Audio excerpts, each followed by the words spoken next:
अनंतकोटी ब्रह्मांड नायक राजाधिराज योगीराज श्री स्वामी समर्थ महाराज की जय।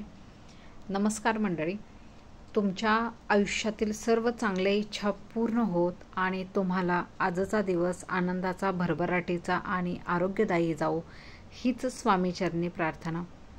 सकाळची सुरुवात स्वामी दर्शनाने रोज होत असते। त्याचप्रमाणे हे चिंचवडमधील मंदिर आहे, जे तुम्हाला मागच्या व्हिडिओमध्ये सुद्धा मी सांगितलेलं आहे। तर हे तुम्ही अगोदर आपण स्वामींचं आज दर्शन घेऊ आणि स्वामींचं दर्शन घेतल्यानंतर आषाढ अमावस्या म्हणजेच दीप अमावस्या कशी साजरी केली जाते याबद्दल थोडक्यात व्हिडिओमध्ये माहिती घेऊ। तर स्वामींचं अगोदर आपण दर्शन घेऊ आणि त्यानंतर जी काय आहे आषाढ अमावस्या कशी साजरी करतात ते सांगेन। हे आजचं दर्शन आहे स्वामी महाराजांचं। खूप छान, खूप प्रसन्न वाटतं स्वामींच्या दरबारात आल्यानंतर।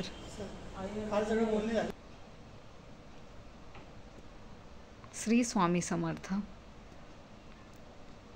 तर आषाढ अमावस्या म्हणजेच दीप अमावस्या असं म्हटलं जातं, परंतु काही लोकांनी आता आषाढ अमावस्याचंच दीप अमावस्याला एक वेगळा शब्द उच्चारला जातो, तो म्हणजे गटारी अमावस्या। हे पूर्ण चुकीच आहे। ज्याला गटारी अमावस्या असं म्हटलं जातं, या गटारी अमावस्या आहे म्हणून काही लोक बघा मद्यप्रेमी मद्य घेतात, मांस जे असतं ते खातात, नॉनव्हेज खातात। तर त्याला त्यांचं असं म्हणणं आहे की ते म्हणजे गटारी अमावस्या आहे आणि ते खाऊन श्रावण महिना पकडायचा आणि श्रावण महिन्याची सुरुवात करायची। तर हे पूर्णपणे चुकीची पद्धत आहे। आपल्या हिंदू धर्मात, हिंदू संस्कृतीमध्ये सर्वात पवित्र महिना हा श्रावण महिना मानला जातो आणि श्रावण महिना चालू होण्याच्या अगोदर ही जी आहे अमावस्या, ज्याला आपण आषाढ अमावस्या, दीप अमावस्या म्हटलं जातं, त्याची सुरुवात होते। तर दीप अमावस्या यावर्षी गुरुवार दिनांक 24 जुलै 2025ला चालू होत आहे अमावस्या। म्हणजेच 24 तारखेला गुरुवारी ही अमावस्या असणार आहे। तशी अमावस्या लागते 23 तारखेला रात्री 2:28 लागणार आहे आणि 24 तारखेला ती संध्याकाळी 12:40 संपणार आहे। म्हणजेच 24 तारखेची अमावस्या आहे आणि अमावस्या दिवशीच गुरुपुषामृत योग सुद्धा आहे। या प्रकारे अमावस्येची अशी वेळ आहे। आणि आपण बघा गुरुपुषामृतमध्ये पण काही लोक सोनं खरेदी करतात किंवा नवीन वस्तू, नवीन गोष्टी घेत असतात, परंतु या वेळेला जी अमावस्या आहे ती अमावस्या आणि गुरुपुषामृत हा एकाच वेळेला आलेला आहे। तर काही जणांना हे प्रश्नचिन्ह आहे की आम्हाला खरेदी करायची आहे तर कसं करू। काही लोक अमावस्यामध्ये खरेदी करत नाहीत। तर ज्या दिवशी अमावस्या आहे 24 जुलैला ना, त्या दिवशी संध्याकाळी 4:43 गुरुपुषामृत योग आहे ना, तो चालू होणार आहे। तर ज्यांना खरेदी करायची आहे ते 24 तारखेला संध्याकाळी खरेदी करू शकतात। गुरुपुषामृत योगावरती तुम्हाला काहीही घ्यायचं असेल तर तुम्ही त्यावेळेला घेऊ शकतात। आता या अमावस्येबद्दल माहिती सांगते। जी गटारी अमावस्या म्हणतात ते चुकीचं आहे। त्याच्याऐवजी त्याचा शब्द असा आहे की गतहारी असा शब्द आहे, पण लोकांनी त्याचं वेगळा उच्चार केलेला आहे। हे अतिशय म्हणजे लाजिरवाणी प्रकार म्हणावा लागेल आपल्या भारतीय संस्कृतीमध्ये, हिंदू संस्कृतीमध्ये। जसं की गत म्हणजे जाणे आणि हारी म्हणजे त्याग। एखाद्या गोष्टीचा कसं त्याग करायचा असतो तर त्याला हा शब्द आहे, म्हणजे गतहारी असं म्हटलं जातं। तर लोकांनी त्या शब्दाचा वेगळा अर्थ ठरवलेला आहे। तर याला दीप अमावस्या असा शब्दसुद्धा आत्तापासून आपण वापरला पाहिजे, कारण हा शब्द आपल्याला टिकवून ठेवायचा आहे आपल्या भारतीय संस्कृतीमध्ये। या दिवशी आपण नेहमीच दिवा हा देवाजवळ लावत असतो आपण नेहमीच। तर दिव्याला आराम मिळण्यासाठी या अमावस्यामध्ये दिव्यांची पूजा केली जाते आणि लक्ष्मी मातेकडे आपण प्रार्थना करतो की आपल्या आयुष्यातील जो अंधार आहे हा निघून जाऊन आपल्या आयुष्यामध्ये उजेड, प्रकाश हा नेहमी यावा अशी प्रार्थना केली जाते। कारण बघा पूर्वीच्या काळी ना दिवे, लाईट वगैरे नव्हते, त्यावेळेला दिवे लोक लावत होते। त्या दिव्यांना समर्पित असा हा आजचा दिवस असतो. म्हणजेच ही आषाढ अमावस्या असते, दीप अमावस्या असते. त्यावेळेला दिव्यांची आरास पूजा केली जाते, दिव्यांना नैवेद्य दाखवला जातो. त्यामुळे या अमावस्येचं महत्त्व खूप म्हणजे खूप आहे. याला दीप अमावस्या असं सुद्धा म्हणतात. आता याचं वैज्ञानिक कारण जर जाणून घ्यायचं झालं तर बघा, श्रावण महिना हा अतिशय पवित्र महिना असा मानला जातो आणि त्याच्या वेळेलाच खूप पाऊससुद्धा असतो बघा, खूप पाऊस पडतो. त्यावेळेला अगोदरची जी लोकं आहेत म्हणजे पूर्वी, त्यावेळेला महापूर यायचं, रोगराई पसरायच्या पाण्यामुळे सुद्धा, किंवा ते व्हायला नको म्हणून लोक उपोषण करायचे, त्यालाच उपवास असं म्हटलं जातं. आणि यावेळेला कसं प्राण्यांचा जो प्रजननांचा काळ आहे तो या श्रावण महिन्यामध्ये असतो आणि लोक या महिन्यामध्ये मांसाहार पचवण्यास अवघड असतं एकदम, म्हणजे मांसाहार न केलेलाच बरा. काय लोक बघा खाणारे सुद्धा श्रावण महिना पूर्ण पाळतात आणि काय लोक नाहीत पाळत, ती लोक खात असतात. माझं खाणाऱ्या लोकांच्यावर कोणत्याही प्रकारचं बंधन नाही आहे किंवा त्यांना कोणत्याही प्रकारचा विरोध नाही आहे, ते त्याचं प्रत्येकाचा वैयक्तिक प्रश्न असतो. तर मला एवढंच सांगायचं आहे की मांसाहार पचवण्यासाठी अवघड असतं या श्रावण महिन्यामध्ये आणि प्राण्यांचा सुद्धा प्रजननाचा काळ असतो. तर अशामध्ये म्हणून मांसाहार या महिन्यामध्ये केला जात नाही. आणि या महिन्यामध्ये कसं आहे, हा पवित्र महिना आहे, श्रावण महिना हा पवित्र महिना असतो.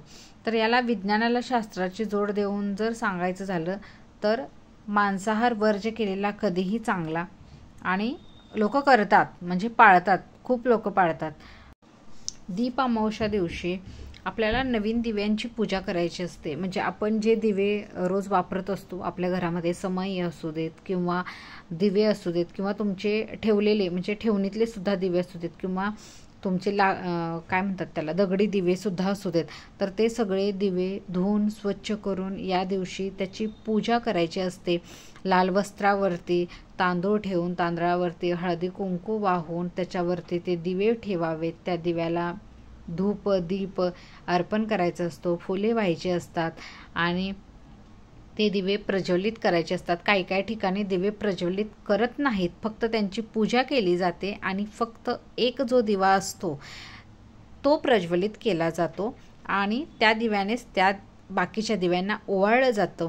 तर काही ठिकाणी बघा सगळे दिवे हे पूजतात फक्त, आणि कणकेचे जे दिवे म्हणते ना ते कणकेचे दिवे बनवले जातात आणि त्या कणकेच्या दिव्यानेच त्या दिव्यांची पूजा केली जाते आणि त्या कणकेच्याच दिव्याने घरातील जी लहान मुलं असतात त्यांना ओवाळलं जातं, औक्षण केलं जातं. अशा प्रकारची ही पूजा केली जाते. ज्या त्या भागची पद्धत वेगवेगळी असते, प्रत्येक भागामध्ये पद्धत वेगळी आहे. कोण सगळे दिवे प्रज्वलित करतात, काही भागामध्ये करत नाहीत. तुमच्याकडे जशी पद्धत असेल, ज्याप्रमाणे असेल त्याप्रमाणे तुम्ही करा. एक दिवा फक्त तुपाचा त्याच्यामध्ये लावा छोटासा, त्या तुपाचा दिवा तो प्रज्वलित करा, प्रज्वलित असावा तो तुपाचा दिवा. आणि अशा पद्धतीने म्हणजे त्या दिव्यांना प्रज्वलित करून किंवा त्यांची पूजा करून आपल्याला प्रार्थना करायची असते की आपल्या आयुष्यातील जो अंधार आहे तो निघून जाऊन प्रकाश यावा, उजेड यावा. आणि अशा प्रकारे तुम्हाला ती विनंती करायची आहे दिव्याला. दिवा म्हणजे काय तर बघा, दिवा म्हणजे त्याच्यामध्ये जो प्रकाश असतो ना, म्हणजे जो आपण काय म्हणतो त्याला उजेड असं म्हणतो, तर अग्नी आहे, अग्निदेवता आहे ती. तर त्या अग्निदेवतेला सुद्धा तुम्हाला प्रार्थना करायची आहे, अग्निदेवतेला. आणि हे जे मी तुम्हाला सांगितलं की आपल्या आयुष्यामध्ये नेहमी असाच प्रकाश असावा, असाच उजेड असावा, अशी प्रार्थना करायची आहे. आणि जो नैवेद्य असेल तुमच्याकडे, आता काही ठिकाणी पुरणपोळ्याचा नैवेद्य केला जातो, काही ठिकाणी दुधाचा नैवेद्य दाखवला जातो, काही ठिकाणी खीर दाखवली जाते. तुमच्याकडे ज्या पद्धतीने प्रथा असेल त्या पद्धतीने तुम्ही देवाला नैवेद्य दाखवा. तुमच्याकडे खडीसाखरसुद्धा असेल नैवेद्यासाठी तरी चालेल, असं नाही की हेच हवं किंवा तेच हवं. तुमच्याकडे दिवे जे असतात, अगदी मातीचा जरी दिवा असेल तर तो सुद्धा दिवा तुम्ही प्रज्वलित करा, कारण तो दिवा आहे. कारण पूर्वी लोकांच्या घरी बघा लाईट नव्हती तेव्हा ते दिव्याचाच वापर करत होते. त्या दिव्याची पूजा करत होते. तर हा जो दिवस आहे दीप अमावस्येचा, हा ह्या दिव्यांना समर्पित आहे. म्हणजे या दिव्यांची पूजा करायची आहे, कारण हे नेहमी प्रज्वलित दिवे असतात. तर त्यांना एक दिवसाचा आराम मिळावा, एक दिवसाचा विसावा मिळावा म्हणून ही पूजा केली जाते या दीप अमावस्या दिवशी. अशा प्रकारे अगदी साध्या सोप्या पद्धतीत या दिव्यांची आपल्याला पूजा करायची आहे.